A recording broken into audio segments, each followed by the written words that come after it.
হাসিনার শেষ 5 বছরে খুনের ঘটনা ঘটেছে প্রায় 16,500।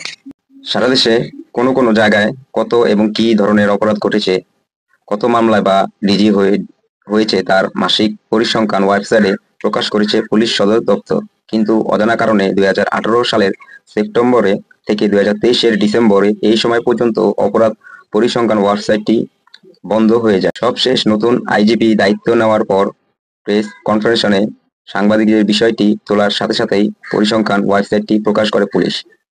সেখানে মিলল ভয়ঙ্কর কিছু তথ্য। আওয়ামী লীগ শাসনের শেষ 5 বছরে হত্যাকাণ্ড হয়েছে 16,355টি। প্রতি বছর গড়ে 3,331 খুন।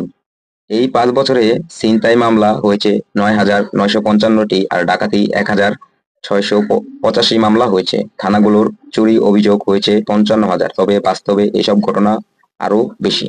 কারণ অধিকাংশ চুরি ছিনতাই মামলা করতে আগ্রহী দেখান না ভুক্তভোগীরা।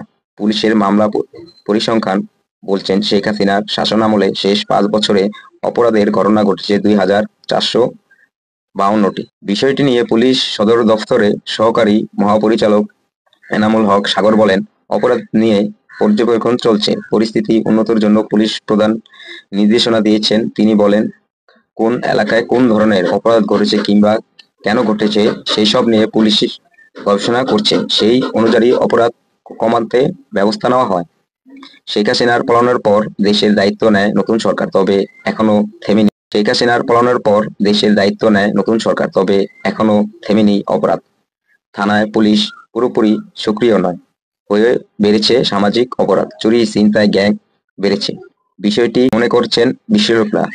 অপরাধে খাত ধরে ধরে কাজ করতে হবে। আইন শৃঙ্খলা বাহিনীকে দ্রব্যমূল্য কমিয়ে মানুষকে ধরে রাখলে অপরাধ কমবে বলে মন্তব্য করেন।